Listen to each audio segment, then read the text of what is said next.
Welcome into Other People's Shoes. I'm your host, Neil, and today we get back on track a little bit from last week, and we're picking up where we left off and speaking with another one of my former youth. Her name is Molly, and Molly shares kind of her heart story on why she chose to kind of step away from church and kind of where she is in her journey of that. She's a mom. She's got a little baby. Pretty awesome. But she shares just kind of some real painful and powerful stuff. So hope you're ready for that, because I am. Here we go. Hey, come take a walk with me, not like you usually do. Do something different and put yourself in other people's shoes. Open up your mind and open up your eyes and change your direction, change your perspective.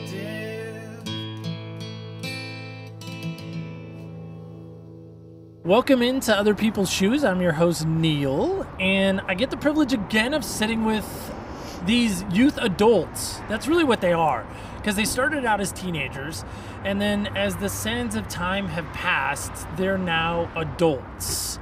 And so I get the privilege of sitting with Molly. Molly, how are you? I'm good. How are you? I'm great. So, Molly, we're going to be talking about high school time, because I don't think you went to junior high when we knew each other. Right? No, I was fresh into high school. You were fresh into high school. Okay. So I'm going to say this too. We're sitting outside of Starbucks. Self-plug, Starbucks is awesome. I wish I got free Starbucks coffee for doing these. I'm here enough. I should get one. But drop my notes.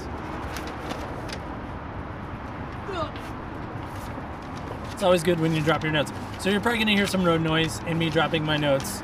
And Molly shivering because it's a little chilly today in Medford, and I'm wearing shorts, and she's laughing at me because I'm wearing shorts. So anyway, there we are. So there's our onset. So Molly, take me back in time. Now, let's say a little disclaimer at the beginning, right? You're coming on not to bash anybody, right? Right.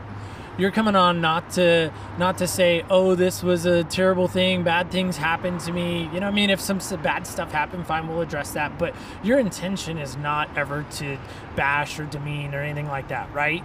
Right, yeah. Okay, all right. She wanted that known at the onset, and I think that's noble. So anyway, we'll get started. First question right out of the gate. Here we go. What size shoes do you wear? Like an 8.5, 9. 8.5, 9. Mm-hmm. Okay. What's your favorite pair of shoes to wear? I know as a girl you probably have a lot of different options. If you're like me, you have a lot of different options also. Yeah, you've always had a lot of pair of shoes. But Always. That hasn't changed. It's about 50 now, so. I'm pretty close. I like wedges. I have these like lace-up wedge shoes that I wear to work a lot. Okay, so 8.5 wedges. I think those ones are 9. My feet grew when I was pregnant with my daughter, and I'm still not accepting it. Okay, so maybe a 9? Yeah. Okay, so 9, we're wearing 9 lace-up wedges today. The reason why I ask you that is because we're wearing your shoes, right? Other people's shoes. Oh, okay, gotcha. See, it's lame, but I like to start this show that way. So here we go. When's the first time you remember going to church/youth group, and how old were you? I've always, ever since I can remember, I was raised in church. So every Sunday, youth group, I really started going at the neighborhood church when I was 14. Okay. We first started going there when I was 12, and I didn't really get super involved for a few years. But I was raised in church, always have gone. Okay. So would you, by definition's sake, consider yourself a church kid then? Yes. Okay. So you're a church kid. Well, that's awesome. I am too. So there we go. Okay.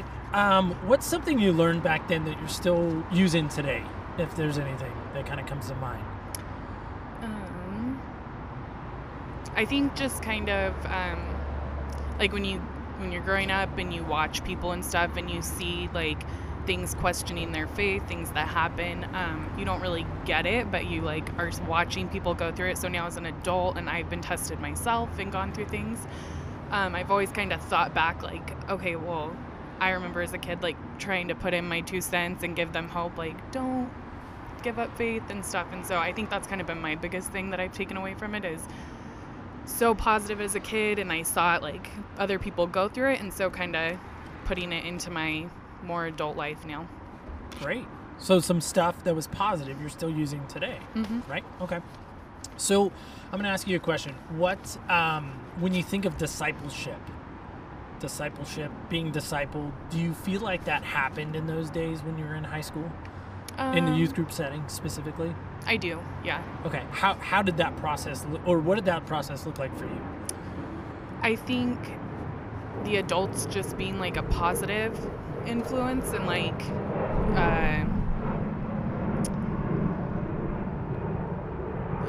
sorry. That's like, okay. Being a positive influence in our lives and like trying to help us grow. I think that's the big thing with kids more is like having that positive influence that's not like overly pushy about things. And Okay, so you mentioned being a church kid. Do you feel like your parents ever forced you to go to church? Like they said, Molly, if you don't go, this is, gonna happen to you. I don't think it was necessarily like anything was gonna happen, but I feel a few times, yeah, they forced me to go. They forced you to go? Yeah. Okay. Just checking, because we had Andy on, and Andy's a church kid too. I don't even remember Andy Whipple or not, but he's a church kid too. I mean, that guy was probably born in the church. I mean, he just grew up from the time he was a baby till then. And he's like, man, every time I turned around, my parents were always like, you have to go, you have to go. So do you feel like that was true in your case too? Yeah, I usually wanted to go, but there were definitely times where Mom's like, nope, get out of bed right now, we're going. We're going. We love your mom, by the way. She's super nice. She's awesome. She is awesome. One of my favorite people looking back in time. If during those time periods, she was a neat lady. Still is a neat lady. Okay. Did you ever make a decision to accept Jesus as your savior? And I if did. so, what did that look like? I mean, it was just something that I felt like has always been in me, and then it was kind of like kind of like an awakening one day. Like, yeah, it's kind of hard to explain. Okay. Was there like a single event, like a lock-in or a camp or something like that occurred, or was it just kind of a normal youth group time, or what was that like? Just a normal youth group time. Okay. All right. So what do you go to church currently? I do not. Okay, that's okay. There's no judgment here. I've been like a church hopper. That's okay. It's okay. So a church hopper, how do you define that? I mean, I kind of know what it might mean, but others might not. How would you define yourself as a church hopper? So I try to go at least every other weekend, and I've kind of hopped back and forth between two churches. And then when I go visit my family at the coast, I go to their church, and I really like it, but I haven't found like the place yet for you, and that's okay, right? That's all right. What kept you going to youth group and church kind of back in those high school days, going back to that again? Well, the force from the parents. No, I'm just kidding.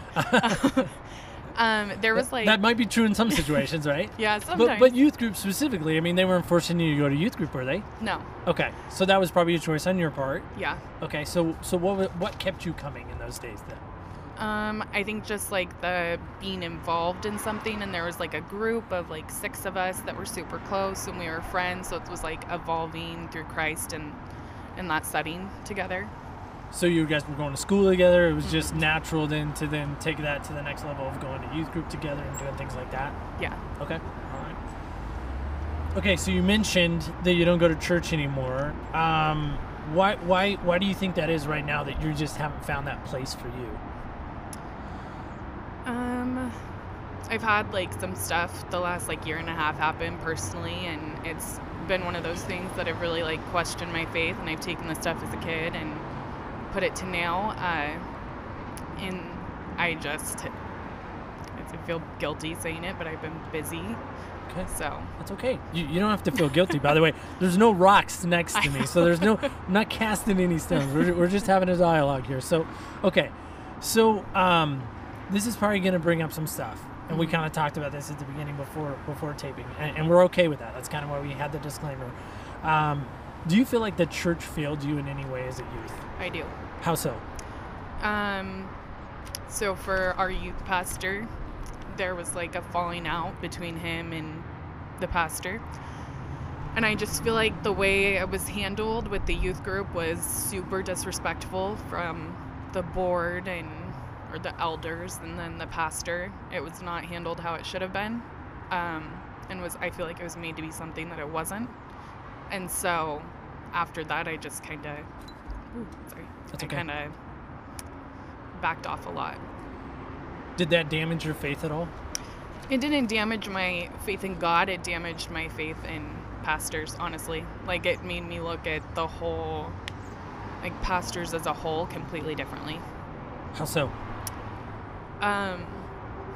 It was, so the way it was done was like the youth the way it was felt to the youth is like the youth didn't matter and like their stuff of how they felt with it. And then, you like see one thing happen, you have this like ideal image of what a pastor should be, given they're human, everybody makes mistakes, but kind of makes you look around and start looking at different things. And then when you're looking for that stuff, you start hearing more of that stuff. And okay, all right. So this leads into the next question, and maybe you kind of answered it already, but do you feel like leadership failed you in some way? And it kind of sounds like you did. Yeah. You really felt like the leaders let you down. Was that your opinion only, or do you feel like that was an opinion shared by others? I mean, obviously you can't speak for everyone, but... No, like the group of 6 of us, we right, talked a lot about it. Yeah, okay. And I feel like it was definitely shared opinion. Okay, all right. Looking back, we'll kind of make it maybe a little more positive here, perhaps. Looking back, what is your greatest memory about youth group? I want to say it was like a lock-in on New Year's, and it was just like the whole church was, and I think there was another church there, but it was like the whole church and everybody was like, or the youths, and everybody just was like together and playing games, and that's one of my favorite youth memories. Yeah. And then on the flip side of that, is there any negative memories that you really like can remember and think back on? I think post the whole situation of what happened. Post the leader leaving. Yeah. Yeah, there's definitely some negative memories there. Now, did you continue to go after the leader was gone? I did until about probably the end of my junior year of high school. And then my senior year of high school, I just stopped. I kind of went to one of my other friends' churches and off and on there, but I didn't go there on Sundays anymore. Like, I went to the other one and I was kind of done. Now, do you feel like you were done because of what happened with the leader, or do you feel like that was just the time period that you were at and you're like, I'm working, I'm driving, I'm, doing all this other, we'll say pre-adult stuff, right, that most kids kind of run into? Or do you feel like that decision is kind of what kind of pushed you to that direction? Yeah, it pushed me to that direction, and then some other things kind of happened, and it was just like I didn't want to deal with it. So. Got it. Okay. Yeah. So you have a kid. Mm-hmm. You have a daughter now. Yep. Do you want to share her name? You don't have to. No, it's okay. Her name's Mackenzie. Mackenzie. Okay. So Mackenzie's how old? She's 2.5. Tells you how lame I am. I don't even know your daughter's age. She's 2.5. Mm-hmm. Molly. Oh, she's amazing. She sounds amazing. She looks amazing. I've seen pictures of her on Facebook. Oh, thank you. But so she's 2.5 now. Mackenzie's gonna grow up one day, right? That's the plan. Hopefully. Yeah. Knock on wood. Mom doesn't do something different, right? But she's gonna grow up. What are you gonna tell her about church and experience and all of that? What kind of things will you instill in her in that regard? I mean, I have always said, because after all that happened, I took a step back from church. I didn't really go very much. I went off and on. And I had like a 5-year period where it was like really sparse in me going. But I always said when I had kids, I wanted them to be raised in church like I was, because I think that's really important to start when they're younger. So I think just my parents always kind of reinforced it, but reinforcing more like everybody makes mistakes, things happen, they're not always the outcomes you want, but still like God is there and he's good and he's always going to be there for you. So you're not going to keep her away from church? No. You're not going to tell her, like, we don't go to church, this Jesus thing we're not into? You're not going to tell her anything like that? No, and we pray every night in the mornings. I read Bible books to her. I take her to church when I go. I have this thing with, like, nurseries because I don't know them, so I don't want to leave my kid with them. Well, in this day and age, right, it's a little scary. It's scary, yeah. Especially when you're going to a place that you don't know, that you don't have that support system, that community, right, that you haven't found yet, which is okay. Okay, so, and you've kind of answered this in a little bit of ways, but is there anything that's really deep down stopping you from going to church, other than being busy and other stuff? I mean, anything that comes to mind? I think I might get emotional. Sorry. That's okay. I think just kind of like the things that have happened the past like year and a half, and still kind of trickling down, and it's just a lot going on, and it's still like a lot of fresh frustration. And not like I necessarily blame God, but you always have that question when something happens of like, why did you let it happen? And it's been a big year of like self-reflecting for me. So. Okay. And Molly, if we hit something, you're just like. No, it's okay. Okay. We're all good. right. All right. So I want to get into some Barna stuff. That's this group that did some research stuff. So where do you find your authority? Where does that come from? Myself. Okay. I'm Everyone's the always boss. embarrassed to say that. I don't know why, but like it's me. Okay. So talk about that. Why would you get your authority from you and only you? Maybe, and maybe it is others, but it sounds like it's kind of only you at this point, right? Mm-hmm. Okay. So why is that? I'm an adult, and I don't know. I'm not looking for anything. I really am not, but yeah. God gives you free will, and then when you're an adult, you're kind of like, to an extent, shoved there on your own, and so. Okay. Yeah. All right. Last question, then I want to get into some Barna stuff. By the way, we're going to play a game. So reminiscent of youth group. Don't worry, it's not Trash Can. I've had a couple people say, please tell me we're not playing Trash Can. There's only two of us. That would be really awkward. But so who would you say Jesus is to you? He's been the person being that I've questioned the most, but also have leaned on the most. So he's your everything, really. He's your everything? My everything, okay. Yes. All right. So this is from the Barna group. Barna did a research group. They're a church research organization. They do a bunch of stuff. They wrote a book called You Lost Me, and I've done a lot of episodes now, I've lost count, on former youth kids who were a part of my youth ministry back when I was youth pastoring. And so these are 6 reasons they cite on why people leave the church. I'm curious if you agree with these or disagree. And if you disagree, it's okay. If you agree, it's fine. But some people, reason number 1, and these are in no particular order, but they say church seems overprotective. Would you agree with that or disagree with that? I do agree. You agree church seems overprotective? I feel like there's How like so? this. Yeah. Talk about that. Like people go to church and they want to have this like pretty happy image, like everybody gets along, everybody loves each other, and that's what they want to project to make people come. But in reality, that's generally not the case. And you think they're pretty closed off and protective in that respect? Okay. Teens and 20-somethings, now I know you're out of that realm, but teens and 20-somethings experience of Christianity is shallow. I feel like it's how you're raised. Okay. On that one. Do you feel like you had a pretty deep relationship with Jesus growing up? Mm-hmm. Okay. Yeah. Okay. All right. Churches come across antagonistic towards science. In other words, like they're like, oh, if you're a Christian, you can't love science. Do you think that's viable or agree or disagree on that one? I think like extreme Baptists. I think it's like more open now. Like things are changing, and right. At to an least in your extent, you have to experience. kind of change with it. And Yeah. Okay. Young Christians' church experience related to sexuality is often simplistic and judgmental. It is, but I think I fall in that category sometimes. Yeah. Okay. All right. Being judgmental on that little stuff. judgy. Okay. All right. Again, no rocks. We have no rocks near us. Okay. Reason number 5. People wrestle with the exclusive nature of Christianity. Now, Jesus, if you remember this or not, but Jesus said, I am the way, the truth, and the life. No one comes to the Father except through me.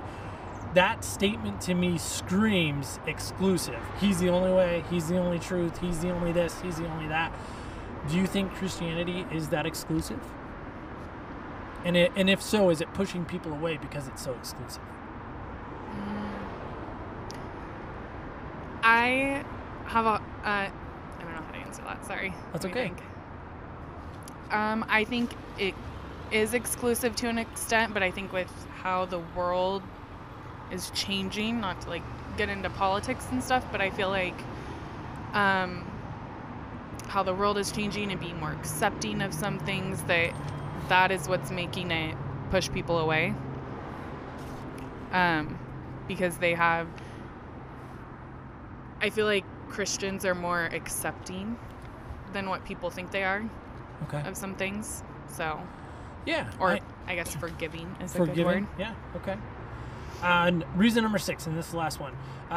Church feels unfriendly to those who doubt. Yes, I think so.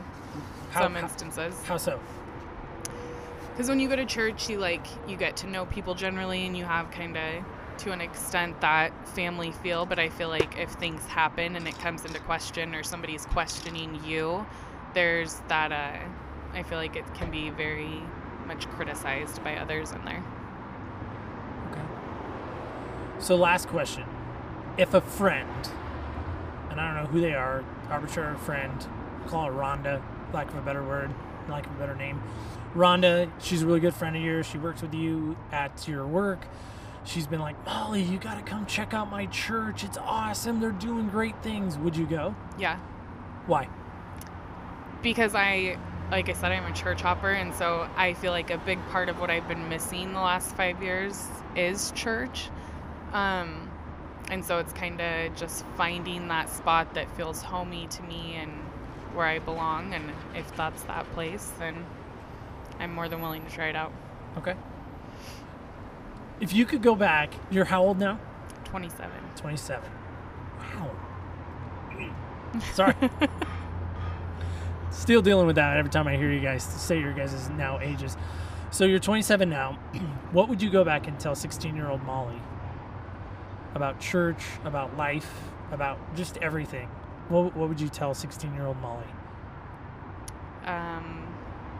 I would tell her not to be necessarily as trusting, and you can't fix people, and everything works out the way it's supposed to in the end. So just try to stay positive and I guess kind of enjoy the ride.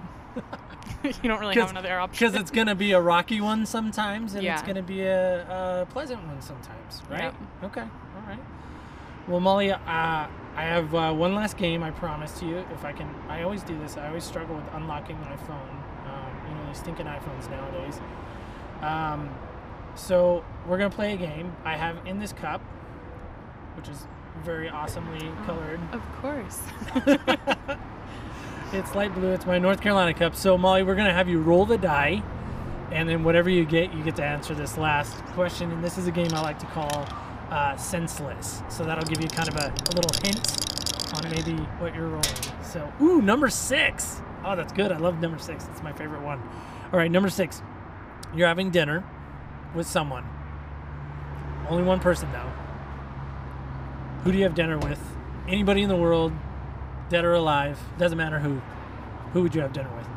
And they're paying, by the way, so money's not an object. Do you have to be famous or just No, anybody? it can be anybody you want. Anybody that pops into your head.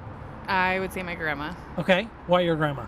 She passed when I was 17, and that's something I've had a really hard time with ever since. But just to like when I had my daughter, I was like, oh, it's so sad because she's not here. So just kind of catch up and spend that time with her. What would you say to her if you could say anything to her right now? What would you say? I love her, and my daughter is named after her, and so I don't know. Just for me, it's more of like, I've missed you, I love you type. So. Okay. All right. Well, Molly, thanks for coming on. Thank you. Any last bit of words of wisdom you want to pass along? You got anything? No? No, All right. sorry. That's okay. It's okay. I appreciate you coming on. And I just want to remind everybody, this is, of course, Other People's Shoes. You never really know or understand what it's really going to be like until you walk in someone else's shoes to gain their understanding and their perspective.